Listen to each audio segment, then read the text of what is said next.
Yo creo que una de las reflexiones más importantes que tengo por estos días, estos 3 meses que se me hacen una eternidad sin generar contenido, am, tiene que ver con el tiempo. Y me he dado cuenta mucho que tengo un cierto desespero por correr, por hacer mucho en muy poquito tiempo al respecto del podcast, como mi vida depende de esto, o eh, si no logro, si no hago, si no corro, no voy a alcanzar lo que Dios quiere para mi vida o algo así. Entonces he venido pensando mucho al respecto del tiempo y no es como una reflexión organizada. En algunas reflexiones tengo como aquí voy a empezar y este es el punto en el que voy a decir tal cosa. Eh, esta reflexión no tiene una estructura. Sé que voy a hablar del tiempo al respecto de lo que me ha pasado, pero no sé hacia dónde va o cómo va a terminar o si va a haber conclusiones bonitas. Pero quiero que hagamos esta reflexión juntos. Existimos en un mundo caótico, lleno de odios, miedos y angustias.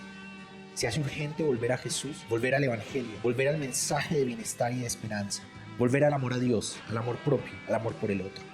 Teo Cotidiana.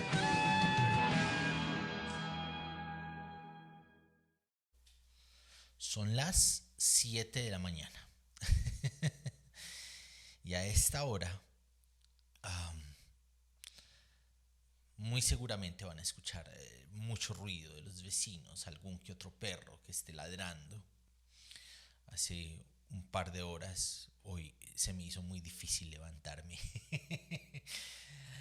Nos estamos levantando antes de las 6 de la mañana, más o menos a las 5:30, para despachar a nuestro hijo que está en su proceso de selección de un nuevo colegio, de una nueva escuela. Me subí la silla, me veo mucho mejor para quienes están viendo, porque la silla ahorita se empezó a caer y a caer y a caer y a caer, pero ya la levanté. Aproveché mientras estaba sonando la intro. Y pues estamos esperando a ver qué nos dicen al respecto del niño con su nueva escuela. Nos gustaría mucho que fuese allá donde estudia, porque la pedagogía que escogimos es una pedagogía alternativa, no es una pedagogía usual, no es una pedagogía tradicional, es una pedagogía alternativa, es algo diferente. Estuvimos intentando en la pedagogía tradicional y se nos marchitó el niño en 15 días, estaba mal, llorando, estaba, bueno, muy mal. Y se junta con algunos proyectos que tenemos y esos proyectos demandan dinero. Y necesito hacer un préstamo así medio grande para poder terminar algo en lo que estamos trabajando. Pero para poder hacer eso necesito pagar varias deudas de las tarjetas de crédito. Eh, y para poder pagar más rápido necesitaba más dinero del que usualmente entra al hogar. Y la vida me regaló tener un segundo trabajo. Entonces cumplo mi horario de trabajo, cumplo mis labores en uno de los trabajos, atiendo a mi hijo y me voy a cumplir las labores del otro trabajo. Entonces el tiempo de trabajo es doble para poder que el dinero que ingresa sea más, para poder pagar las deudas de las tarjetas de crédito, eh, para poder liberar la capacidad crediticia, para poder hacer un préstamo medianamente grande para poder terminar algunos proyectos y la vida ocurre. Y para mí siempre ha sido muy importante esta idea de el ministerio, de que sea lo que sea que estoy haciendo. Creo que les he contado antes, una de mis oraciones más recordadas de la adolescencia, este tiempo en el que creía que iba a dedicarme al ministerio, el ministerio pentecostal. El ministerio pentecostal es ser o un músico que hace llorar a la gente o un predicador que grita y la gente cae hacia atrás y habla en lenguas y toda esta vaina. Y yo pensé en la adolescencia que esa iba a ser mi vida y oraba: Dios, yo quiero servir para servirte y no quiero servir para nada más. Esa era mi oración constante de 16 años, de 17 años. Entonces tengo un switch en mi mente, en mi forma de entender el mundo, que no me permite asimilar la vida sin servir al Evangelio, sin hablar del Evangelio, sin hablar de Jesús, sin servir a la causa o al proyecto del reino de Dios. Entonces, cuando se truncan los tiempos, cuando llega la vida y ocurre, es muy difícil, se me hace muy difícil asimilar que no tengo tiempo para grabar los podcasts, para escribir, para reflexionar. Hay más podcasts que quiero transcribir para convertir en un nuevo libro. No tener tiempo para hacer lo que se está haciendo para hablar de Jesús me pega muy duro. Y pienso, reflexiono, intento traer a colación, poner sobre la mesa el Evangelio, a Jesús.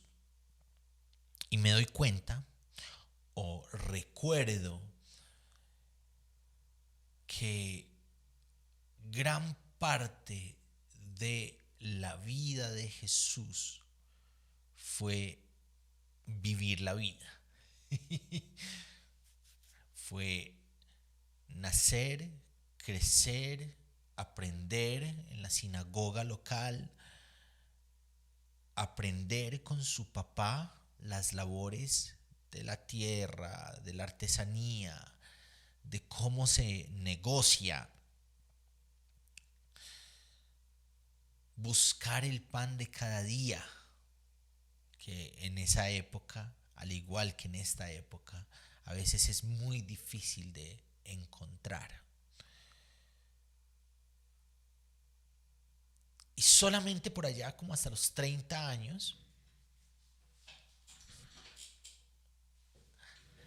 estoy subiéndome la silla porque se va bajando progresivamente, tengo que ajustarle la tuerquita. Solamente por allá a los 30 años es que hay como una interrupción y empieza a caminar en pos de su tiempo de popularidad. Yo estudiaba unos cursos de un instituto que se llama CIPEP, que está aquí en Colombia. Nunca me certificaron nada porque eso es una estructura denominacional. Entonces, a la iglesia local nos llegaban los libros que uno pagaba los cursos, y esos cursos uno pasaba unos exámenes y llegaba a alguien que es como el director de la zona, y él es quien debe aprobar o no aprobar y hacer llegar como a la central, como la denominación, al CIPEP, quiénes habían pasado, quiénes no habían pasado, quiénes habían pagado, quiénes no habían pagado, y nosotros estábamos pagando y haciendo los cursos de CIPEP. Y las directivas de la zona nunca mandaron eso, nunca avisaron, nunca confirmaron. Entonces estábamos haciendo y haciendo, haciendo y haciendo, que fue muy bueno intelectualmente, pero fue muy malo institucionalmente porque nunca se certificó nada. Y en uno de los libros se separaban como los años de vida de Jesús y hablan del ministerio como sus años de popularidad. Fueron 3 años. Fue una vida entera de servicio y de ministerio, pero una gran parte de esa vida fue vivir la vida. Y es la vida lo que forma en Jesús el carácter necesario para ser quien fue y hacer lo que hizo y acercarse a la gente y entender las realidades de la gente como lo hizo en sus años de popularidad.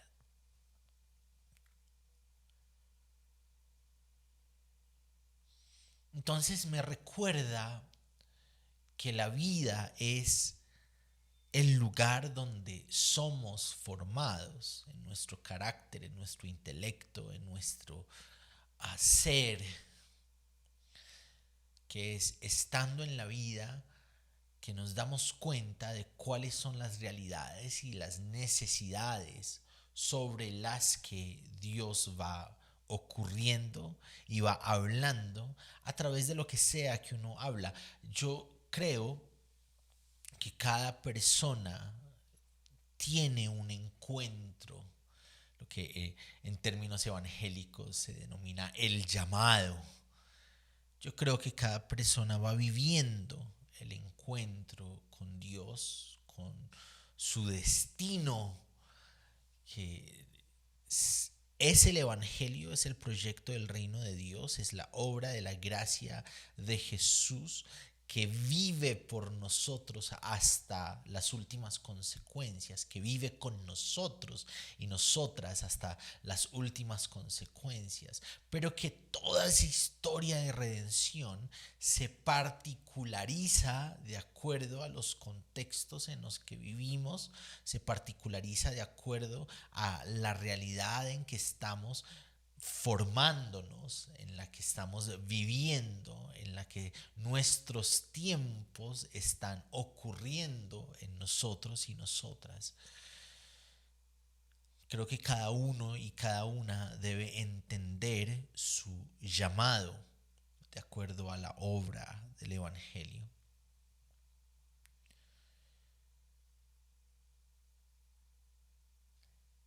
Y la formación para ser activos, para accionar, para que ese llamado sea dinámico en lo que hacemos y en cómo lo hacemos, se va adquiriendo en la vida, en el trabajo, en la necesidad de madrugar porque mi hijo necesita una nueva escuela y para poder acceder a esa escuela hay que levantarnos a las 5 de la mañana, en decidir qué hago. Me monto a la máquina en la que hago ejercicios o grabo un episodio del podcast. ¿Cómo va a ser el día? ¿A qué horas va a terminar? ¿En qué momento me voy a cansar? ¿Cómo va a ocurrir todo? Eso va formando el carácter de lo que necesitamos, va formándonos lo que necesitamos ser en el momento en que Dios use toda esa experiencia y ese conocimiento y esa vida para invitar a otros y a otras al proyecto del reino de Dios, a el proyecto de amor y de esperanza que es el Evangelio, la buena noticia.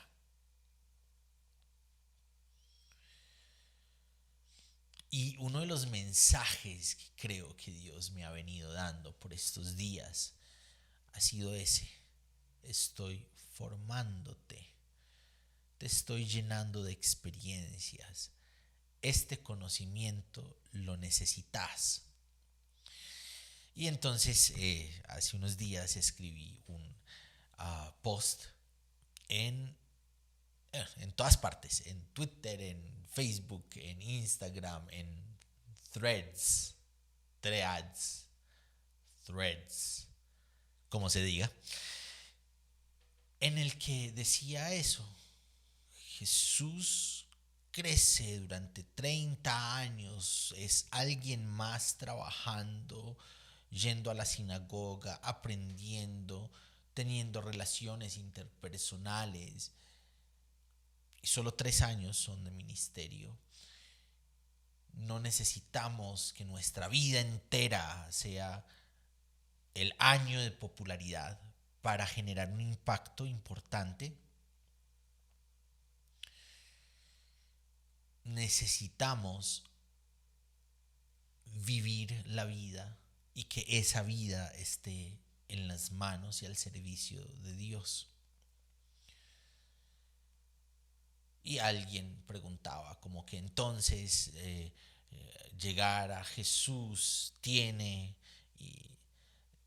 implícitamente o explícitamente que llegar a un tiempo en el que somos populares y famosos y famosas y todo el rollo. Y yo creo que bajándolo un poquito, no tiene que ver con escenarios y fama, pero cuando somos parte del proyecto del reino de Dios, cuando abanderamos en nuestra vida ser representantes. En los textos dice que somos embajadores. Eso suena wow. Pero lo que ese texto refiere es que somos representantes de los valores del Evangelio, que son contraculturales, que están al revés de los valores de la gente, de los sistemas de creencias. Me retracto. No quiero decir la gente, quiero decir los sistemas de creencias, las estructuras en que está organizada el mundo, las personas, los grupos sociales. Usualmente están contenidas dentro de mentalidades verticales. Y los valores del Evangelio nos enseña y nos invita a mirar al otro de forma horizontal, de tú a tú, sin que hayan relaciones de poder. Y somos representantes de esa horizontalidad, de ese amor, de esa esperanza vertical, de ese tú a tú que cuida, que salva. En medio de dificultades tuve hambre y me dieron de comer, tuve frío y me cobijaron, estuve en la cárcel y me visitaron. Cuando somos representantes de esos valores, de ese proyecto del reino de Dios, creo que inherentemente hay un reconocimiento, bien sea de unos cuantos en una familia, bien sea de una persona que es a quien tratamos con esa horizontalidad, y esa horizontalidad llevó a esa persona a conocer otras posibilidades del amor, a conocer otras posibilidades de la esperanza. Hay un reconocimiento implícito. También otros serán reconocidos en masa. Pero cuando representamos el proyecto del reino de Dios, que ocurre de manera horizontal, presentando formas dinámicas, prácticas, concretas del amor y de la esperanza y de la buena noticia y de que Dios ha venido para salvarnos en nuestras cotidianas, hay reconocimiento. Y creo que Dios va ocurriendo en los tiempos de acuerdo a las necesidades del proyecto del reino de Dios, de las personas, porque el reino de Dios ocurre para las personas, la salvación es para las personas, la buena noticia es para las personas. Dios va usando nuestro conocimiento, nuestra experiencia, nuestro día a día para dar esperanza en la medida en que vamos aprendiendo de la vida, en la medida en que la vida va ocurriendo y vamos aprendiendo a surfearla, vamos aprendiendo a vivirla, vamos aprendiendo a caminarla. Y no sé si hay algo de lo que haya dicho que te funcione, que te sirva. Solo quiero invitar a que en medio de nuestra vida cotidiana, por más difícil, por más extraña, por más volteada, por más llena de cosas que esté, que Dios ocurra, que veamos a Dios ocurriendo, que Dios esté formándonos de diferentes maneras para que seamos útiles en sus manos dentro de su proyecto, dentro de su sueño, dentro de su voluntad, dentro de sus pensamientos, dentro de la acción salvadora de su buena noticia. Que brille sin medida.